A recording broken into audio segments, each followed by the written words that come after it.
रंग भूमि जब सिय पगुधारी, देख रूप मोहे नर नारी। सीता जी की सखियाँ मधुर मनोहर गीत गाते हुए सीता जी को लेकर के रंगम भूमि धनुष यज्ञ मंडप की ओर आई तो सभी स्त्री पुरुष सीता जी के दिव्य रूप को देख करके मोहित हो गए। देवताओं ने हर्षित होकर नगाड़े बजाए, अप्सराओं ने फूल बरसा करके गीत गाने लगी। पानी सरोज सोह जयमाला, सीता जी के दोनों हाथ में जयमाल सुशोभित थे और सभी राजा चकित होकर के सीता जी को देखने लगे। सीय चकित चित राम ही चाहा, सीता जी इधर उधर राम जी को देखने के लिए दृष्टि दौड़ा रही हैं, जिससे सभी राजा आसक्त हो गए। जब सीता जी देखी कि सब मंचन ते मंच का सुंदर विशद विशाल, मुनि समेत त्यों बंधु तहाँ बैठा रे महिपाल। सब मंचों के बीच में एक बड़ा मंच, जहाँ पर राजा जनक जी विश्वामित्र से दोनों राम लक्ष्मण भाई को बैठाए थे। जब सीता जी राम जी को देख ली तो मुनि समीप देखे दो भाई, लगे ललक लोचन निधि पाए। अपने लोचन निधि को प्राप्त कर लिए। गुरुजन लाज समाज बड़ा, देख सिय सकुचान। गुरुजन और समाज को देखती हुई सकुचाती हुई वह हृदय में भगवान राम को बैठा करके पधरा करके अपने आसन पर आसीन हो गई। जनक के बंदीगण जनक की बिरुदावली सुनाए और उसके बाद राजाओं से कहने लगे कि नृपभुज बलु विदु शिव धनु राहु, गरुड़ कठोर विदित सब कहूँ। हे राजाओं, तुम लोगों का बाहुबल तो चंद्रमा के समान है और यह शिव धनुष राहु के समान। इसमें व्यंग था कि चंद्रमा को राहु जब ग्रस लेता है तो चंद्रमा निस्तेज हो जाता है। ध्यान रखो, यह शिव धनुष बहुत भारी और कठोर है। इसको देख करके रावण और बाणासुर भी चुपचाप चले गए। यह वहीं शिव धनुष है। जो राजा इस कठोर शिव धनुष को तोड़ देगा उसे सीता जयमाल पहना देगी, उसे विवाह के लिए वर्ण कर देगी। सुनिपन सकल भूप अभिलाखे, भट्ट मानी अतिशय मन माखे। प्रण सुनकर सब राजा ललचा उठे और जो वीरता के अभिमानी थे वे मन में बहुत ही तमतमाए और सोचने लगे कि धनुष तो मेरे द्वारा ही तोड़ा जाएगा। पर करी बांधी उठे अकुलाई, चले इष्ट देव न सिर नाई। सबने अपने अपने इष्ट देव, किसी ने गणेश जी का, किसी ने विष्णु भगवान का, किसी ने शंकर जी का स्मरण किया। क्या जो लोग देवता या ईश्वर की पूजा करते हैं, पूजा पर स्तोत्र करने मात्र से ही मनोरथ सिद्ध हो जाता है क्या? गणेश जी की प्रार्थना कर रहे हैं कि धनुष टूटे, लेकिन एक शर्त लगा देते हैं कि धनुष मुझसे टूटे। धनुष के रूप में दूसरे के मय को तोड़कर अपने मय को बचाना चाहते हैं। ऐसी स्थिति में गणेश जी भी क्या करें? गणेश जी के एक भक्त तो थोड़े ही हजारों भक्त वहाँ पर राज्यसभा में थे। गणेश जी एक भक्त जब धनुष के पास पहुँचा तो दूर उनसे प्रार्थना करने कि महाराज धनुष तुड़वा दीजिए। तो जो शेष राजा थे वह प्रार्थना करने लगे कि हे गणेश जी, इससे धनुष मत तुड़वाइए, केवल मुझसे तुड़वाइएगा। जब उससे भी धनुष नहीं टूटा तो लौटते समय चिंता करने लगा और गणेश जी को कोसते हुए बोला कि आपने मुझसे तो धनुष नहीं तुड़वाया, लेकिन अब कृपा करके और किसी से मत तुड़वाइएगा, हमारे मय की रक्षा कीजिए। जब श्री राम ने धनुष को तोड़ दिया तो सभी राजाओं ने गणेश जी और शंकर जी को बड़ा उलाहना दिया और कहने लगे कि हमने आपसे इतनी प्रार्थना की, इतनी विनती की, लेकिन हमसे धनुष नहीं तुड़वाए और छोटी अवस्था के एक राजकुमार से धनुष तुड़वा दिए। आखिर इतनी पूजा पाठ करने से क्या लाभ हुआ? हमारा अहंकार खंडित हो गया और सो भी ईश्वर के द्वारा खंडित हुआ। ईश्वर के स्वरूप को न समझ पाने के कारण ही राजा लोग कहते हैं एक साधारण राजकुमार ने धनुष तोड़कर सीता को पा लिया और हम देखते रह गए। हमारे अहंकार की रक्षा ईश्वर न करे तो हम उसे भी उलाहना देने से नहीं चूकते। तुम्हारी पूजा से कोई लाभ नहीं, क्योंकि तुमने मेरे अहंकार को बचने नहीं दिया।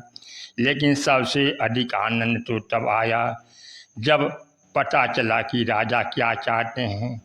जिस समय परशुराम जी धनुष यज्ञ मंडप में आते हैं और डांट करके जनक से पूछते हैं, कर कह जड़ जनक धनुष कहे तोड़ा। अरे जड़ मूर्ख जनक, यह बतलाओ धनुष किसने तोड़ा।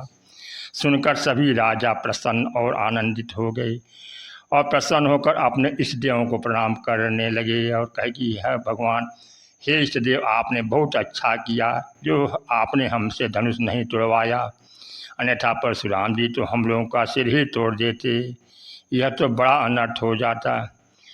प्रत्येक व्यक्ति यही चाहता था कि धनुष न टूटे, जिससे अहंकार न टूटे, और यह उनसे कि सबसे अधिक प्रसन्नता का कारण है।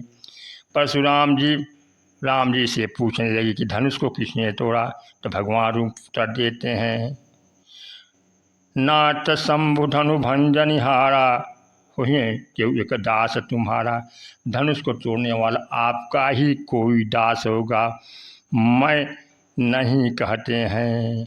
और परशुराम जी जब अपना परिचय देते हैं तो कहते हैं, मैं जस विप्र सुनाम हूँ तो ही, तू जानता है मैं कैसा ब्राह्मण हूँ। मैं वह ब्राह्मण हूँ जिसने जीवन में यज्ञ किया और उस यज्ञ में मैंने धनुष को श्रुआ बनाया। चाप श्रुआ सर आहुति जानू, कोप मोर अति घोर कृषाणु।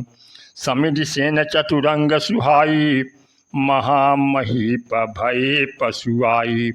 मैं ही परशु काटि बलि दिन्हे, समर यज्ञ जप कोटिन किन्हे।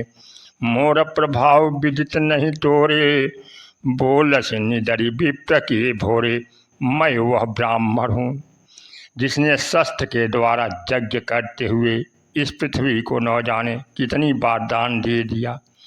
मुझे केवल साधारण ब्राह्मण की कोटि का मत समझना। भगवान राम भी कह सकते कि मैं वह राम हूँ जिसने धनुष को तोड़ा। भगवान राम में ऐसी सामर्थ्य है, किंतु परशुराम जी अब पूछने लगे तो भगवान निर्लिप्त भाव से बोले, सभय बिलो के लोग सब जान जान की भीरु। हृदय हर्ष विषाद कछु, बोले श्री रघुवीर। यहीं राम और परशुराम जी में भिन्नता है। तुलसीदास जी से पूछा गया कि राम के बाद दूसरे राम की क्या आवश्यकता है और दोनों रामों में क्या अंतर है। गोस्वामी जी कह देते हैं, परशुराम जी नदी हैं और श्री राम समुद्र। नदी और समुद्र में अंतर यह है कि नदी बहुत कल्याणकारी और सेवा करने वाली है, परंतु जब उसमें बाढ़ आती है तो वह सर्वनाश करने पर भी तुल जाती है। इसी प्रकार से परशुराम के जीवन में क्रोध की बाढ़ आ गई और वे लोगों को डुबाने लगे। तुलसीदास जी कहते हैं कि जैसे बांध के द्वारा नदी की बाढ़ को रोका जाता है, उसी प्रकार से घोरधार भृगुनाथ रिसानी, घाट सुभद्र राम बरबानी। श्री राम की श्रेष्ठवाणी ने मर्यादा का घाट बनाकर परशुराम के क्रोध की बाढ़ को रोका। समुद्र में बाढ़ कहाँ आती है, इसलिए जब धनुष तोड़ने के लिए भगवान राम उठे तो सुनि गुरु बचन चरण सिरुनावा, हरस विषाद न कछ उर आवा।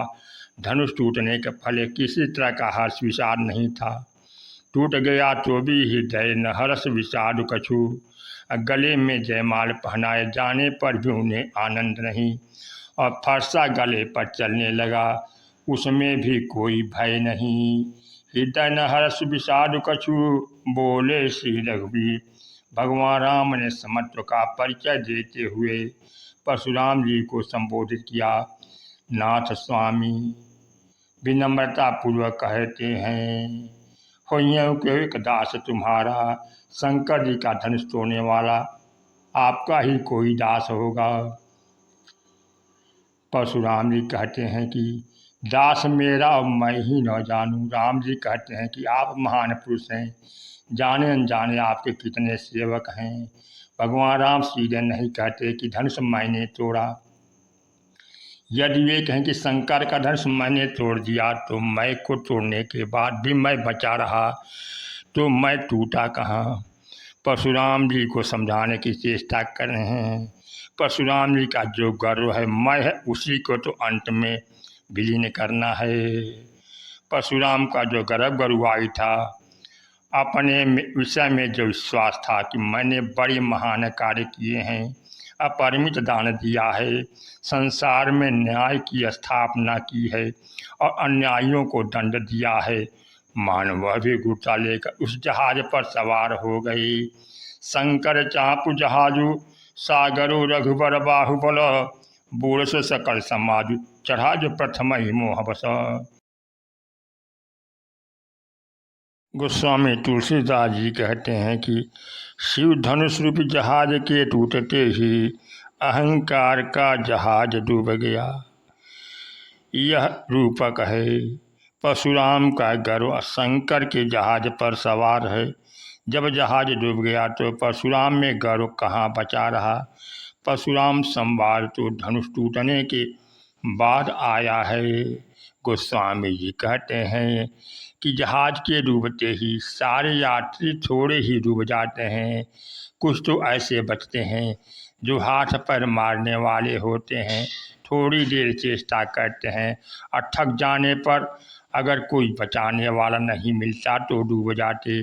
परशुराम जी का गर्व हाथ पैर मार रहा है और हाथ पैर मारते हुए उन्हें राम जी मिल जा रहे हैं। इस असीम समुद्र में उनका गर्व हाथ पैर मार रहा है। असीम के इस प्रसंग में भरत हनुमान जी की ओर ध्यान चला जाता है। अयोध्या में रात्रि के समय जब भगवान विश्राम के लिए महल में चले गए तो हनुमान जी भी भीतर जाने लगे। वन में रहते हुए वे भीतर जाने के अभ्यस्त हो चुके थे। यह देखकर बाहर जो दासियां खड़ी थीं उन्होंने हनुमान जी को रोका। हनुमान जी ने जब उनसे भीतर न जाने देने का कारण पूछा तो उन्होंने अपने सिंदूर की ओर संकेत किया। सिंदूरधारी महिलाएं ही भीतर जा सकती हैं। दूसरे दिन हनुमान जी पूरे शरीर में सिंदूर पोत कर पहुँच गए और उन्होंने कहा कि सिंदूर की एक रेख लगाने पर यदि भीतर जाने को मिलता है तो इतना सिंदूर लगाने पर भीतर जाने का अबाध अधिकार क्यों नहीं मिलेगा। भगवान राम ने यह देखा तो बड़े हंसे और पूछा कि हनुमान तुमने यह सिंदूर क्यों लगा दिया। उन्होंने पूछा कि महाराज यह चिन्ह किसका है। श्री राम ने कहा कि स्त्रियों का सौभाग्य चिन्ह जिनके पति होते वे सिंदूर लगाती हैं। इस पर हनुमान जी बोले कि महाराज जब पति होने पर संसार की साधारण स्त्रियां सिंदूर लगाती हैं तो जिसको जगतपति मिला हो वह सिंदूर क्यों न लगाए। भगवान ने कहा कि भाई सिंदूर तो सीमंत में लगाया जाता है किंतु तुमने सारे शरीर में लगा रखा है।